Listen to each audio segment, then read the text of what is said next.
Oui et non, oui et non. D'abord, il faut rappeler le principe que la jurisprudence européenne a rappelé depuis quelques années déjà que la presse joue le rôle de chien de garde de la démocratie. Hein, c'est donc le devoir des journalistes d'informer et le droit pour les citoyens européens de recevoir une information. C'est vrai aussi en matière économique. Donc la presse a une obligation d'information, y compris en matière économique, de la réalité économique. La seule question qui se pose est celle de la compétence de certains organes de presse à traiter, à analyser et à diffuser une information de nature économique.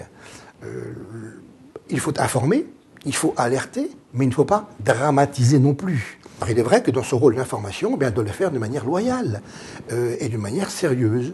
Ce qui pose donc la question de la formation des journalistes en matière économique et de la nécessité pour eux, pour certains d'entre eux qui n'ont pas de formation spécifiquement économique, de s'entourer d'experts, tout simplement. Il n'est pas interdit à un journaliste, lorsqu'il traite d'un sujet économique et lorsqu'il se lance dans l'investigation économique, de s'entourer du maximum de conseils et d'experts pour éclairer au mieux le lecteur.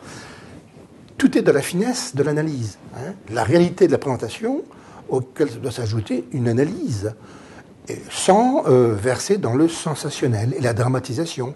Alors, on a des organes de presse qui le font de manière remarquable, pas forcément uniquement des organes qui sont spécialisés dans la presse économique. On en a très très bien, on a eu de très très bons articles de la presse quotidienne régionale. On en a eu aussi de très très mauvais. Voilà, donc c'est vraiment une question d'analyse, de présentation, hein, de vision que la presse doit avoir d'un sujet économique. Il ne faut pas simplement l'informer, il faut, je crois, inscrire le sujet économique dans une perspective et donner une vision globale d'équilibre des problèmes économiques qui sont abordés.